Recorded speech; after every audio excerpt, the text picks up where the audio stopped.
Have you ever felt like you're too overwhelmed to go away? Like you really want the holiday, the new experiences, and the break from normal life, but you don't want the researching, packing, airport, unfamiliar bed, disrupted routine, constant decisions, or not knowing what might go wrong? If that's you, you're in the right place. Welcome back to Too Much Apparently, a podcast for deep feeling, overthinking, emotionally overloaded humans who've been told they're too much, apparently. We're Alice and Carly, two deep-feeling therapists figuring out how to live in a world that often feels like a lot. This isn't therapy or advice, just honest, messy, human conversations about life, healing, and our own brains. And if you want more of the conversation, we're building a little community over on Substack with journal prompts, community chats, live event updates, and fellow muchlings to connect with. Go to toomuchapparently.com for all the links. So let's get into it. So I think I don't struggle with holidays, but also when I think about it, I really do. I think I don't want to admit that I struggle with holidays because I want to be like, yeah, I just love travel and I love going to all of these places and I'm so cultured and I'm such a seer of the world. I don't know how to phrase that. And there's truth in that. Mm-hmm. And I do struggle with things when I go away. I think it's just that I don't want to admit even to myself that I struggle with things when I go away. I definitely like to plan a lot when I go away. So I'm definitely not somebody who can just... So my next door neighbour got one of those surprise holidays where you don't know where you're going maybe until you turn up at the airport or something. I don't know. Oh, yes. Or to the very last minute anyway. No way. No way. I want to know where we're going, the specific address of the hotel, how do we get there, what's around, like where's the nearest supermarket, what might we eat every single day. Like, yeah, I like to have it all planned out. Yeah. See, again, there's part of me that feels like I would like that, the surprise, but I don't know if I want to like a surprise and would I actually like a surprise. I'm very good at romanticizing things in my head. So the idea of turning up to an airport and not knowing where you're going and oh, that just sounds like a really cool thing to do and where will you end up? Like the idea of it in my head sounds really cool. And yet I do holidays the exact same way you just described. So I'm almost intrigued to maybe do it at some point to actually see, would I be on board with that or not? But then my partner planned a little trip for my birthday at the end of last year, just somewhere in this country. And that was kept as a surprise because I did that for his birthday. I gave him clues along the way, and so he did the same to me. But in between, when I was getting the clues, I was just asking him loads of questions. He was like, this is really defeating the object of it being a surprise and me giving you clues. Like, you'd need to just stop asking me questions now. And it's like, I can't help myself. When you said about you'd like to try a surprise, just my stomach was like, absolutely not. Absolutely not.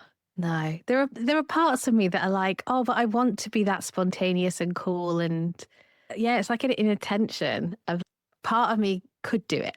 Part of me thinks, oh yeah, that's fun and cool and spontaneous. But another part of me is like, it would just be too stressful. It would just be too stressful not knowing what's around and where I need to be and specifically what I need to pack. Well, that's, I guess, the difference if like someone else knows what's going on. They're still going to have to tell you like what you need to pack or something. Suppose. You know, you can't turn up in Iceland with bikinis, can you? That feels like putting a lot of trust in somebody else. Yeah. Yeah. Yeah. But so much of what we've started to talk about opening the podcast is uncertainty. Yeah. Now, the first thing you mentioned was about surprise places. That means there's so much uncertainty and that actually you like to know all of the information. And I am the same. I like to know all of the information too. Yeah. And part of me is like, I can feel sometimes when we do these podcasts, I don't think too much about other people, but sometimes I can feel other therapists. So particularly therapists that specialize in anxiety going, oh, well, she's got a problem with uncertainty. So, you know, she needs to deal with that. But I don't think it is so much that. I feel like it is an autistic thing of if I don't have all of this information, I will probably have a meltdown. And don't want that to happen. That's not very nice. Like, it's not very nice anyway, ever, but it's certainly not nice if you're on holiday. So Yeah. I would just rather know what is going on. Yeah. And I'm sure there are some things that we're going to talk about going away, where some of those things might lean more into anxiety Mm-hmm. and might well be things that people could work on if they wanted to and maybe become less anxious about. Mm-hmm. But I also think you have to be really careful not to pathologize struggling with uncertainty Mm-hmm. because of people's neurotype. Mm-hmm. Also, just because of differences in personality, some people like surprise and spontaneity, and some people really don't. And actually, that's okay. Yeah. So maybe that's just something to be mindful of as we're talking about this, and for people who are listening, Mm-hmm. that there may well be some things that we talk about that could arguably be anxiety that maybe stretching your comfort zone might help with.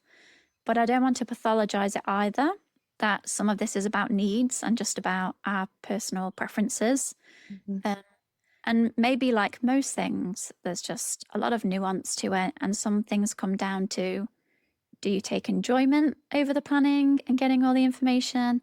Does it elicit stress? Does it elicit anxiety? Are there supports you can have for yourself?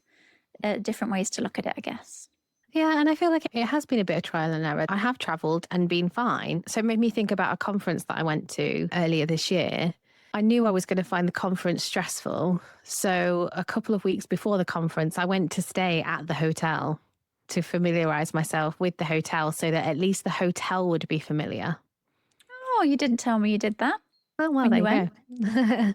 Well, okay, it was one of my uni weekends. So I just stayed there for my uni weekend instead of staying in the city centre like I usually do. Yeah, that's a good Um, idea. Yeah, it was really helpful. And yeah, it was just a really helpful thing to do. Yeah, I And can see why that would be helpful. obviously, I can't do that if I'm going to Spain or something. Yeah, you get 2 holidays. I'd do. Yeah, good idea. There's something clever about them. Yeah. Yeah. I'm just going to go on my own without my partner and without my kids, just to suss out the place just for a few days first, and then we'll go again. Yeah. There have been times where I've traveled. I think this is why I was saying about being a bit conflicted about this at the beginning. It's like when I've traveled in the past, sometimes I've been absolutely fine. I've talked before about enjoying making lists. When I pack to go on holiday, I have lists of my lists because I have so many lists. And I enjoy that. Yeah, it was easier to do that when I wasn't working. It's a lot harder to do that when I'm tired from working all week and then trying to do all of the planning that you need to do to pull off a family holiday. But yeah, it was enjoyable. And everything was organized. I knew we were going to have everything that we need. I'd thought about everything. So parts of me are like, oh no, travel's fine for me. I don't struggle with that at all. And then I'm also thinking about once when we went on a plane and my children were quite small and it was awful. It was just me and my husband were like bickering in the airport and it was horrible. It was really not very nice. And I think that's because we were both, didn't know what to expect. And airports are stressful places, aren't there? There's people walking around with guns. I don't like that. Oh, yeah. Well, what do you think it is? Let's just speak more broadly Mm. now. What do you think it is for those of us who are maybe more sensitive, more particular, neurodivergent? What is it about planning, preparing, and leaving to go on a holiday that is overwhelming? I guess just that there's so much, isn't there? There's just so much to think about. Yeah, so just one tiny, tiny example. If I go away and sleep anywhere, I have to take my eye mask and my earplugs because I can't sleep. That's just one little aspect of being more sensitive to my environment that I have to think about when I'm going away. Mm. And I think there's just so many little things like that. Yeah, that's a good one to start with. So, environmental sensitivities that then you have Mm, to prepare for mm, travel. mm-hmm. So, if you are affected by light when you sleep, so you said your, what are Eye they called mask. again? Eye Eye mask. mask. Sleep suit was in my head, and I was like, that's not the right word. Wow. Not the right word. Okay, so yeah, eye mask. If you're sensitive to noise, then you might need earplugs. Earplugs hurt my ears. I have tried and spent a lot of money on many different types of earplugs, and they all hurt my ears. I can't wear them for longer than one night. So I am usually requesting a quiet room or a room at the top when there's multiple levels in a hotel, for example, but there's still some uncertainty of are you actually going to get that? Are they going to put you on the side that's near the busy road? Are you going to be next to like a boiler room or something that makes a lot of noise? Mm. So you can request it, but you still don't know how that's going to work out. Mm. So there's noise, there's light. I really struggle with washing powders. At Okay. home, I have to use very specific washing powder and softener, so I don't know if I'm going to be itchy or have a reaction to the bed sheets that I'm sleeping in. If it's in this country and you can take a lot, sometimes I might just take my own bedding. But abroad, I'm not packing bedding in my suitcase. So it's just something that I have to hope is going to be okay.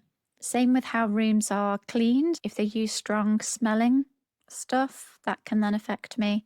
So I have to be prepared for that.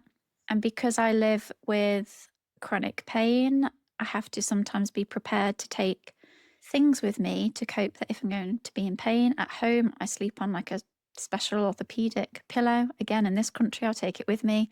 I'm not taking one abroad. So that might be something to contend with. Yeah, now that I'm saying it, there's just so many different things that could pop up. Yeah. Well, just the bed specifically is one that really gets me. So if they're too hard, that's no good. If it's too soft, that's no good. And obviously nothing's going to change that. When they say it's a king size bed and you get there and it turns out it's a double and then you're really close to your partner, like, no, I need lots of space to Mm. sleep. Yeah, Or a there's twin that's pushed together, so there's you a fall in the gap down the middle. middle. There's a gap. Like, Yeah, yeah. So there's so many things, aren't there? I think food is another huge one. Like if you've got quite particular food needs, that's really yeah. stressful. And actually, just bringing it back to environment, Mm. I've realized how much I don't really know how to put it into words. I almost want to say like visual sensitivities, like what my environment looks like and how I Mhm. feel in my Yeah, environment is really important. yeah, And I really don't know how to describe it except that it's important. yeah. So, a friend of mine, oh, actually, Sarah, who was on last week, how Oh, funny. yeah.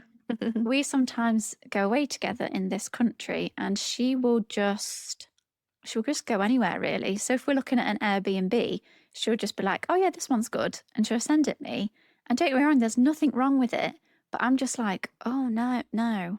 And I can't really say why, but it's just not got the right vibe. It's not got the right look. I can't see myself feeling comfortable there. Mm. Hmm. So then usually she's like, yeah, you just pick because she's like, I'll go wherever. And I'm like, Mm. no, but there's just a way that something looks that I feel like, oh, that environment looks calming. That environment looks nice. I like the colors. So, when you're going abroad, I struggle with hotel rooms that look quite basic.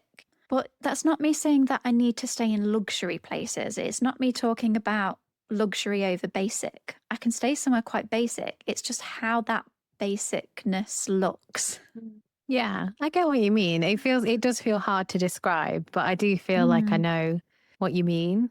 I've spent the last year obviously staying away at uni once a month and to some extent have had to just deal with it because my choice of where I'm staying has largely been dictated by my budget and staying anywhere on a Saturday night in a city is not cheap. Yeah, it can just be a bit of a miserable experience if the mm. room is not relaxing. Just not, it's not right. There's just something Yeah, about just it. not right. Yeah, yeah, just not right. Mm. Yeah. But also we've jumped the gun a bit to preparing and what you might need to think about and take, just rewinding to planning. Hmm. For those of us who are very detail orientated, who are quite conscientious, we might find we're the ones there with our spreadsheets of comparing all the hotels that we've seen and the apartment options that we've seen and all the flight Hmm. details and the different times. And is that going to optimize the time that we're going to have there traveling? just going to book a holiday can end up being quite stressful and overwhelming if you're someone that needs to make sure that you're thinking of all the different options, that you're getting the best deal, putting it all together. That in and of itself could be like a lot. Whereas some people might just look on a couple of websites and be like, oh yeah, that looks nice, book. That'll do. That'll do. Yeah. And just kind of, yeah, sat with that kind of tension of I do genuinely enjoy doing that. I think I don't perhaps realize when I'm doing it how much energy it takes out of me to do it. It takes a Mm. lot. Yeah. Yeah. Whereas I would say at the start, I enjoy it. And I Mm. don't realize that this has become too much now. I've made it too overwhelming Yeah. because there are infinite options. At what point do you stop? Yeah. And I think it's that I often stop too late because I'm going to take it back to the everyday perfectionism episode. Sometimes it's a belief that if I just keep looking, I'll find something better, or that's a better offer, or that saves me a bunch of money. Yeah. Yeah. And I think especially if you don't get to go away very often, you Yes. really want it to be right. Yeah. The amount of times that I've missed out on things because I've been going over and over and over and over, and then the one that was closest to the thing that I wanted is booked. Yes. Oh, yeah. Ah, so annoying. No. Yeah. Yeah. Yeah. Yeah. So, what about then the actual travel part? You mentioned about airports being stressful. Mm, What might we struggle with? I'm thinking of, let's say you're going away in this country, long drives, how people might feel mhm, about trains, buses, mm, airplanes, just the actual mm, traveling part. mhm. So I think that's one of the things that I don't mind so much. Mm-hmm. I love a long drive. So one of my favourite places in the world is Orkney, which from where I live is at least a 10-hour drive, if not a 12-hour drive, plus an hour long Mm. ferry. Wow. Um, so when we've gone in the past, we've driven overnight and we'd arrive in the morning. But yeah, I quite like that. Like I just lock in, as my kids would say. I just lock in. I'd put some, I put some dance music on and just drive, and that would be okay. But I know lots of people don't like that. How do you find traveling in this country? In this country, I'd say I don't love it and I don't hate it. It's difficult. Again, like it's a chronic pain trigger, just being stuck in the car for a long period of time. Also, if I'm a driver, it's more likely to increase my pain. So then it's better I'm a passenger. But if I'm a passenger, I'm bored as hell. There's not enough stimulation going on to keep me entertained. When I was a child, I was just known for going to sleep. Whatever the time of day it was, if we were traveling somewhere, I would be asleep in the back, and my sister would be in the front helping to navigate. And then I'd just wake up, be like, oh, are we there? Having not done anything at all. That sounds like a Because, dream. yeah, it was just, I just would go to sleep. I would also struggle with travel sickness. Mm. So I can't read in the car. I can't, even just glancing on my phone for a bit makes me feel sick. Like I don't even have to be on it for long. So I can't Mm. do anything. Mm. So when I was a kid, I'd just sleep in the back. As an adult, if someone else is driving, my partner will say, just go to sleep. But it's like you feel like you need to offer support for the person that's doing the driving. Yeah. And yeah, some of the roads in this country and the traffic jams you can get stuck in, just, I am fine traveling a long distance when you just drive. Like most people, traffic jam, oh, I want to just pull my hair out. I hate it. Yeah. Hate it, hate it, hate it. But when it comes to other travel, like when it comes to going on aeroplanes, it's not that I find it crazy stressful, but I can't relax until I've got into the hotel on the other side, Yeah. Okay. I would Yeah. say. It has, however, been easier in recent years. Not that I've actually gone abroad much in the past few years, but when I have, it has been easier. So, since being diagnosed as autistic and ADHD, I have used the sunflower lanyard to go through the fast security lane, Hmm. which makes things so much better. Mm. So much better. Not only that, but also I get faint when I'm stood on the spot. So, queuing, I get anxious about queuing because when I queue, it makes me ill. Mm. Yeah. Okay. So, airports are a nightmare for having to just stand in queues. And if I do have to stand in queues, as you inevitably sometimes do. I'm usually the one sat on the floor like all the children because I have to sit on the floor so I don't feel like I'm going to faint. So it's more things like that, the impact of those things on my health are the things that stress me and bother me. But the actual travel and being in an airplane, I quite like that. I don't really mind that part. Mm. Yeah, just find airports just so stressful. Like I said, I don't like the police with the guns. That just freaks me out. I'm just convinced that one of them is going to accidentally shoot somebody. Right. Yeah, I don't like that. I don't like the security bit. Mm. I think once I'd taken a boyfriend's perfume with me. It's not called perfume for boys, is it? But you know what I mean? Because I missed him so much. But I took it in my hand luggage and they just put it in the bin. Oh, yeah. Oh, That's no. it.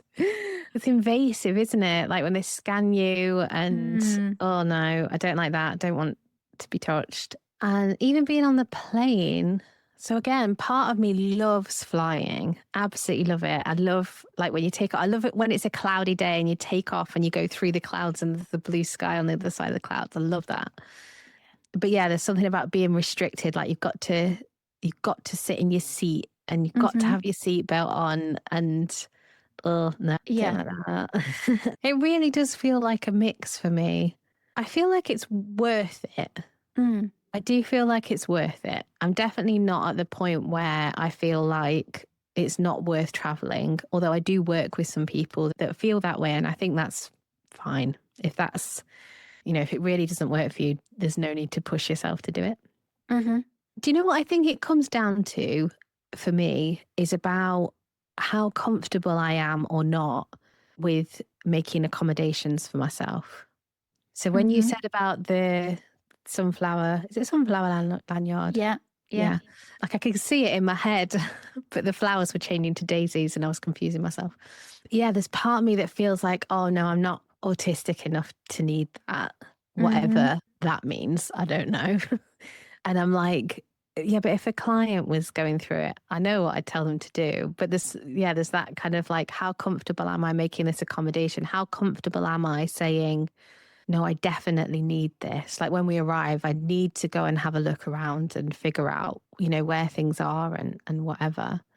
So yeah, which feels like it's an ongoing process of like, how comfortable am I with these various things? And then another layer of it for me is the competing needs. So with my children, some need absolute quiet, some need to run around and be noisy.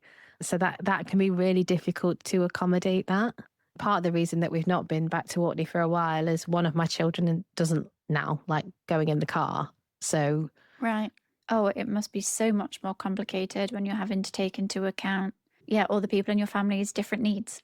mm, Yeah, yeah, different wants, needs, and different accommodations, and what's possible and what things are just simply not possible to do. Like you probably can't accommodate for everyone's different needs. no, not at all. So then it means some people are going to have to, yeah, try to cope with some things or might be struggling with some elements. And then it's how do you deal with that? And that must be a lot harder than just having to think about your own stuff. Yeah, and that kind of makes me then think about so then because we're out of routine and because we don't have everything that everybody wants, they're more likely to get dysregulated, Mm. which then makes it all more stressful. And then it falls into, oh, but this is supposed to be fun. Yeah. And I've done all of this planning and I thought I'd figured it all out. And this is supposed to be fun and it's still stressful. And that's not anything against like my children. My children are fine to have, those needs. And there's also, and it still has an impact on me. So yeah, I think that's a really difficult feeling, isn't it? That the pressure to have a good time. Like The pressure to holidays, have a good time. Yeah, massively yeah. so. They're supposed to be fun. They're supposed to be light-hearted. They're supposed to be like restful and relaxing. And no, I feel like I need days to recover after I get back. Yeah. Yeah. No, well, I'm not surprised. And I guess the only thing I can really relate that to for me is going away on group family Mm. holidays or where everybody is staying in the same villa. Mm-hmm. And that can equally be difficult. So with me saying the visual and the feel of a place is important, you know, if you've ever gone away on a group holiday, you've always got like the nice rooms and then like the crappier rooms. And Mm. it's like, who's going to get the nice rooms and who's going to get the crappier rooms? And it's never decided beforehand who's going in what room. At least it never has been in any family trip I've ever gone on. So I've always been a bit on edge, like, oh, but I don't know where my space is. Mm. And I think this is why it's important to me, because it's not just the room that I'm going to be sleeping in, Mhm. it's where's going to be my space. And one of the things I always have to do whenever I go away is as soon as I get there and I'm checked into whatever room or apartment that I'm staying in, I have to unpack everything. So it's like I live there. Yeah. Whereas I've gone away with people before where the first thing they do is let's dump the cases in the room and get down to the pool or something. And I'm like, no, let's unpack everything, make sure everything has its place and has its home. Now I'm settled. Now I can go down to the pool. Mm. And there's just something about I have to make it my space. Has to Mm. feel like it's mine, not just a random hotel room that anyone's been in. But nope, this now feels like my space. It's got my stuff in it. Mm. And it just, yeah, you know how I said I can't really relax till I get there? I think the Mhm. truth is I can't really relax till I've done that. And then it's just like I can go, oh, I'm here. Yeah. Oh, now I'm here. And now, Mhm. now I can do the holiday. Yeah. I think that's good to know, isn't it? I think like the more that you know about what you're going to need is great. Yeah. Yeah. Mm. Well, I guess that's when knowing what it is that you need to do for yourself, that helps you to feel better, that helps you to get in holiday mode or to feel like, okay, now I'm here, regardless of what that is. And knowing that it's okay. It's okay if you're the sort of person that dumps your cases and gets straight down the beach or something. And it's also okay if, as soon as you get there, you need to unpack everything, or you need to shower, or you need to have a snooze from all of the travel before you do anything. Yeah. It's just knowing that however you need to do it is okay. Mm. But I think that comes back to what you were talking about before about pressure and expectations. So, because of my health stuff, so I work with clients who also live with chronic health issues. And so when they travel, they might build in a hotel day in the middle to rest and recuperate and sleep.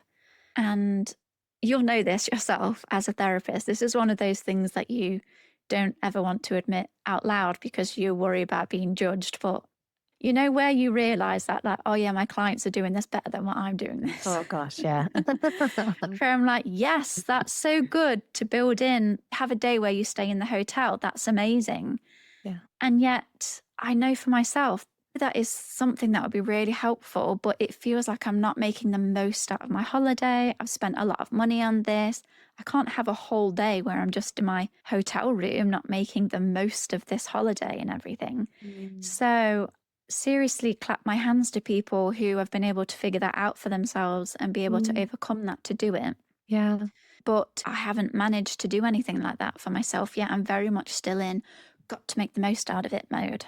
Yeah. I feel like I'm constantly talking to my clients about grief.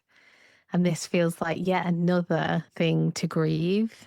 I would not have the capacity to do something every single day. There's no way. I would need to have a down day or Hmm. yes, or some significant downtime.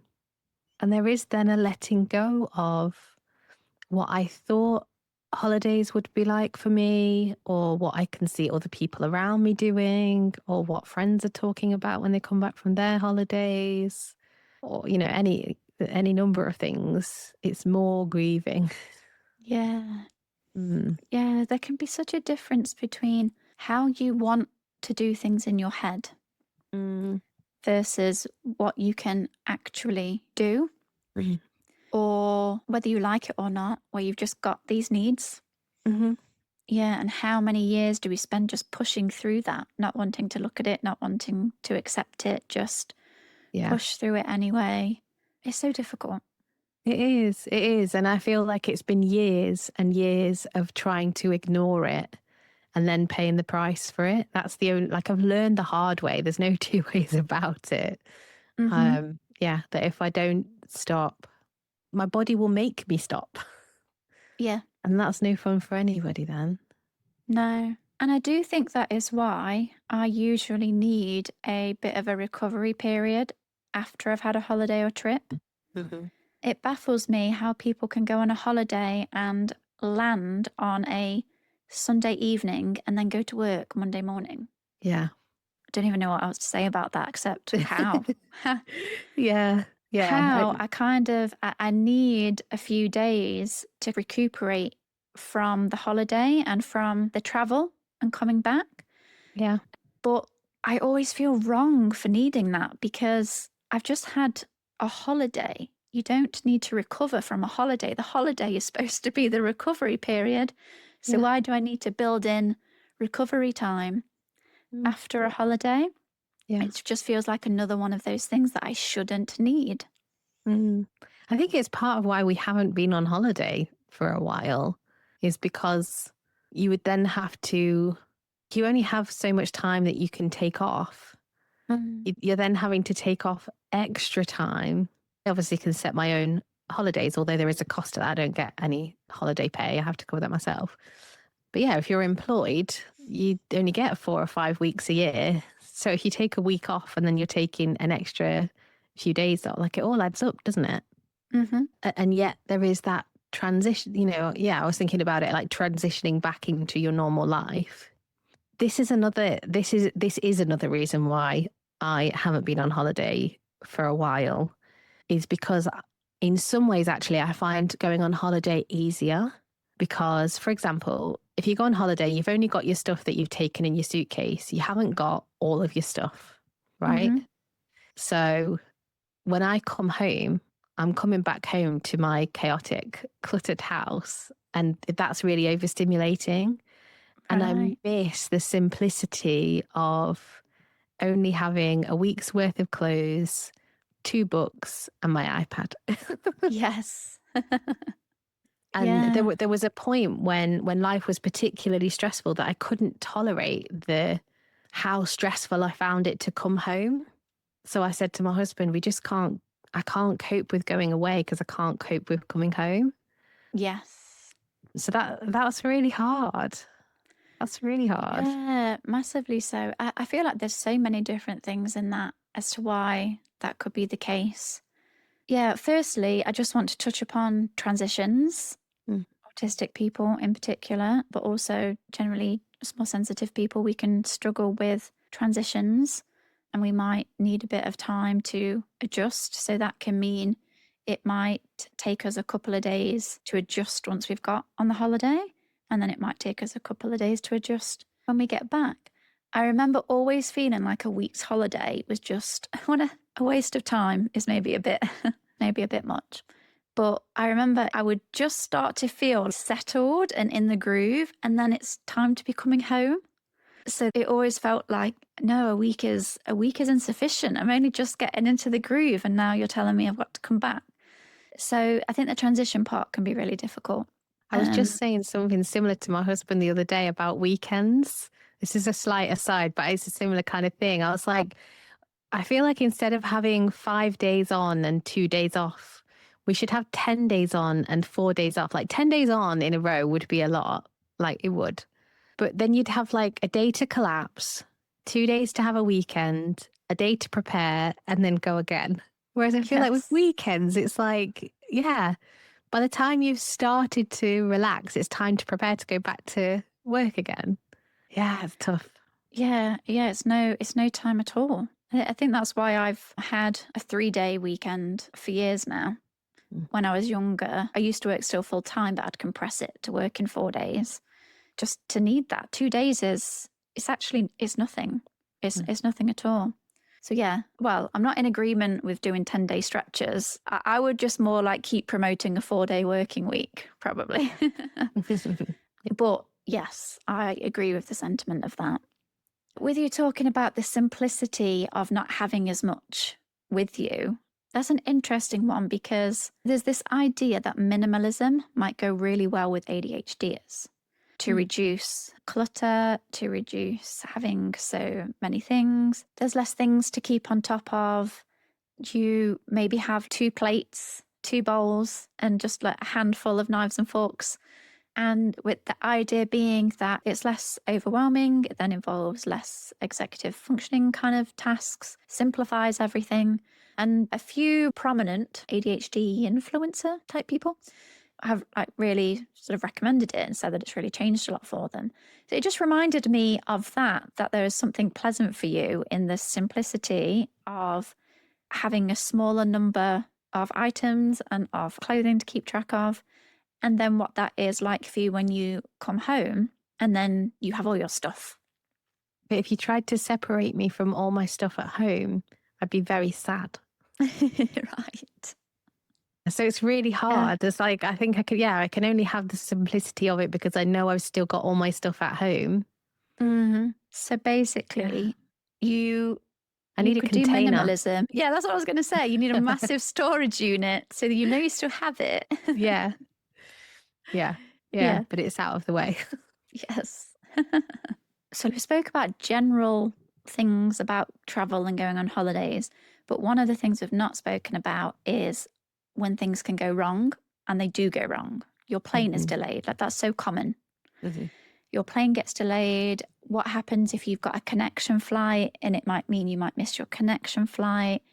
What happens if you go to your hotel and they've overbooked, but they've got you in their partner hotel down the road? There can just be a lot of sudden change that you Yeah. have to navigate that is put on you. And that's before we even get to just flights totally being cancelled or something, your holiday being cancelled and things like that. But yeah, even just those, whether they're smaller inconveniences, like your plane's delayed an hour versus the bigger ones. Yeah, it's hard to not find travel anxiety provoking and stressful when you also know that things can go wrong. Is this going to go smoothly? Yeah. So when you started talking about this, I was like, oh yeah, but normally when we go on holiday, we drive. So there's, doesn't really happen. It absolutely does happen. Like when we've gone to France and driven to France, there's strikes on that affect the ferries. Once when we drove to Orkney, we drove up for Christmas. So at 11 o'clock on the 23rd of December, my clutch went on my car 50 miles south of Inverness. No. So I was 7 months pregnant, 4 children in the car, pitch black, middle of nowhere, rural Scotland, and my clutch went. That was a nightmare. That took us 24 hours to get home. My sister had to go and do a Christmas food shop for me, like supermarket sweep, just whacking anything that she could find. But yeah, we were just powerless to do anything really. They didn't put us up in a hotel. We just had to sit in a hotel reception waiting for the next pickup truck to pick us up. It was like a relay, one pickup truck to the next. That So, yeah, sounds horrendous. Yeah. So things really can go horribly wrong. Evidently, from how I initially responded to your question, I just put those things out of my head and pretend they didn't happen. I suppose it's then like the accumulation of stresses, isn't it?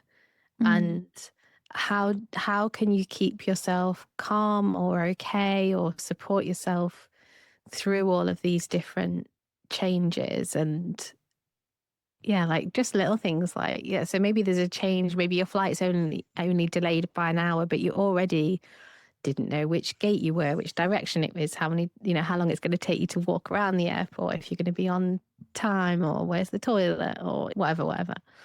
It just all adds up. It all adds up. Yeah, it really does.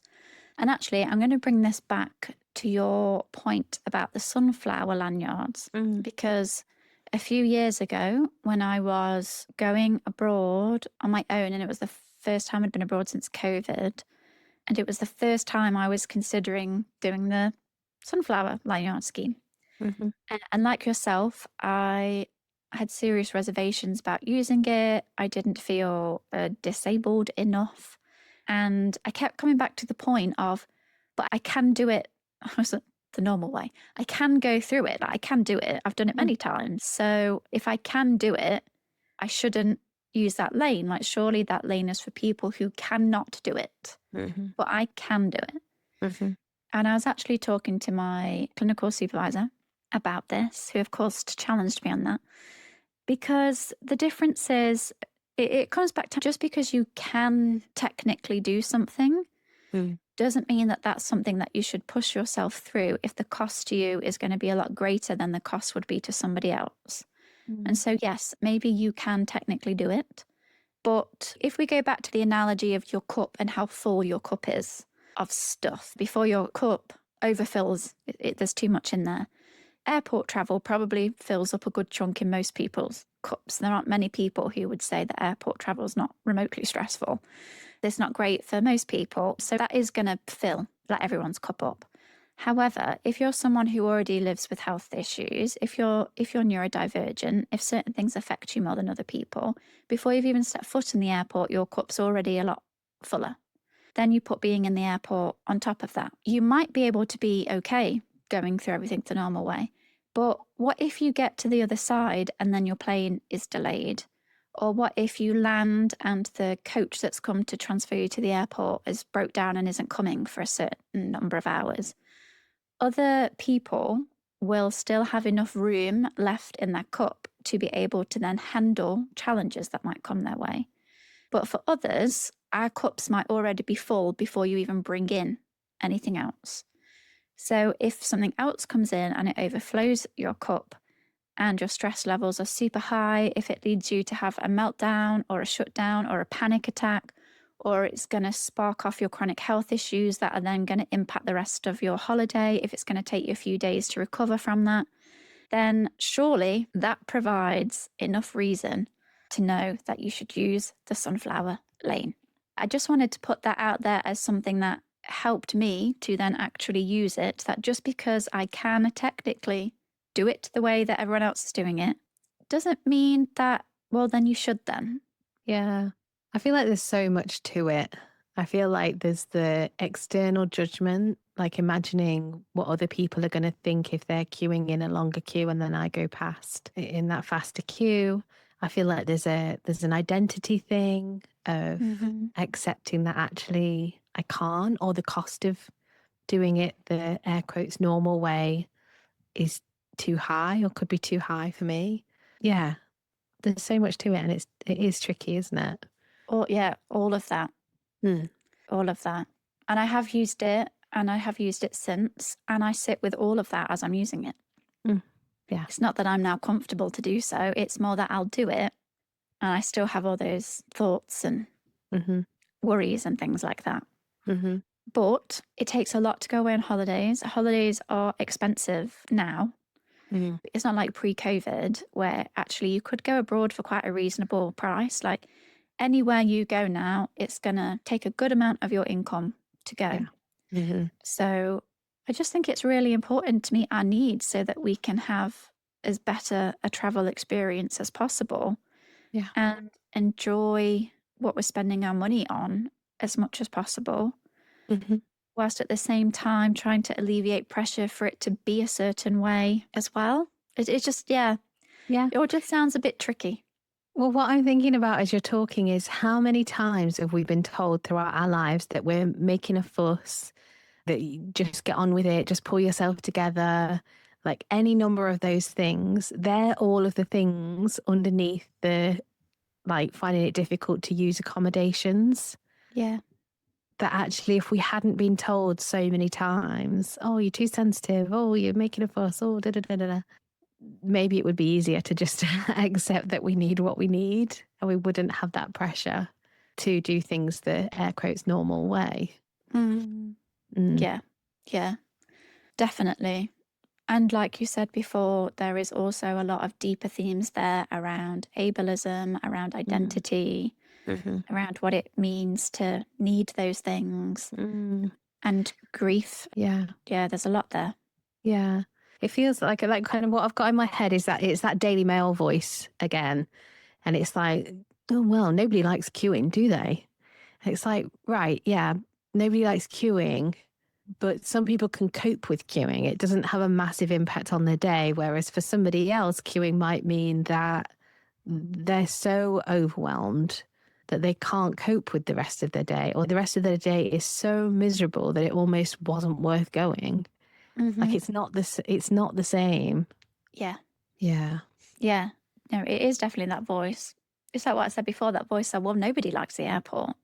you know? Yeah. So it's like, oh, yeah, it is difficult. There's a lot of those internal voices, Mm, those internal messages mm, that we just have to combat and overcome to just be able to meet our needs. mm, It's quite, yeah, it's quite sad, really, how entrenched those things are that mean we deny ourselves or push through at a cost to mm. our own physical or mental well-being. Yeah. So how can we start to challenge some of those messages and think about what our needs really are when we travel? What accommodations do we need for ourselves? Or what things do we just need to accept that we Mm, need to do mm, so that we can enjoy the parts of travel that we enjoy? mm, Because traveling really leans into my novelty seeking side, my love for mm, adventure. I come alive when I'm walking through cities and I hear people speaking different languages, and there's mm, different foods, different smells, different ways of doing mm, things, different architecture. There's just so much to see and do that, yeah, it sends my dopamine crazy. mm. I love it. It's just that, my more sensitive and autistic part Mhm. needs things also to be done a certain way so that I can then lean into the part that loves adventure. I'm always sad now that we haven't made more time to talk about the positives about Yes. traveling because there are so many. It made me think about the peacefulness when I finally get to Orkney. It's like literally as soon as my car is off the ferry, like the air is cleaner for a start. Mm. It just feels so good. Well, So tell me yeah. what you do love. Let's just make a little bit of space. What Oh do you gosh. love? I think a lot of things that you said, there absolutely is the novelty, isn't there? There's like, yeah, seeing how different people live, like the different scenery, the different feel of the place, like all the different things that you'd never thought of. I love a foreign supermarket. I love Right. there's so much to love about it, which is why I think I've never got to the point of feeling like this isn't worth it. Mm. Um, and even when I said before, like in the past, when I was saying to my husband, I can't face going away because I can't face coming home, I knew that wouldn't be forever. I knew it would just be because we were going through so much. It was like, I can't do this added stress on top. There is so much to love about it. I think there's something about finding somewhere that you have a real affinity with. Like to me, Orkney feels like another home. There's absolutely no reason why. Got no connection to the place. Didn't go there.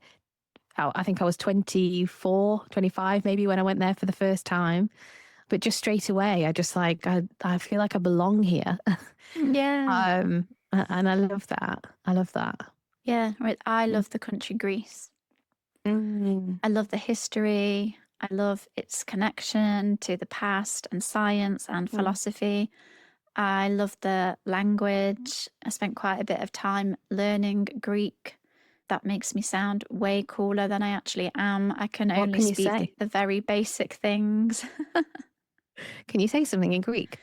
Yes, hang on, let me actually think. Θα ήθελα ένα νερό παρακαλώ.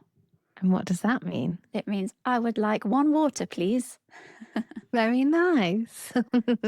Just literally little snippets and stuff, a Hmm. bit like that. You wouldn't Yeah. think I learned it for 2 years and that's what I can say. Wow. But Yeah. there is a whole new alphabet to learn. Yes, that is true. Um, yeah, so I've been there quite a few times. So I just feel really Mm. comfortable there. You kind of know what you're going to get. Mm. And Italy, because my safe foods are pasta and pizza. So Right. Italy is just heaven for not having to worry about food. It's Hmm. amazing. Yeah. There's so many different pros depending on where it is that you travel and what you might get from those places, which is why I also, for myself, feel like it's worth it. Yeah. But bringing it back to supports, Hmm. I do think quite a lot of it actually is just around acceptance of things. So, Mm. firstly, if you need to do things a certain way, that's fine. If you need to take certain things with you that other people don't take, like bedding, that's fine. If you love learning about the culture, say, for example, their food, but actually you like to find out about it, but you still need to eat the food that you're comfortable with and not eat the local cuisine, that's fine. If you need to request a quiet room, you're not being difficult, it meets your needs, that's fine. If you want to try and use the sunflower lane at the airport, that's fine. Yeah, so I think a lot of it is maybe just sometimes just around acceptance, around the way in which you need to do things. Yeah. Yeah. And I think it's a learning process, isn't it? It can be trial and error, figuring out sometimes what's a need and what's a want.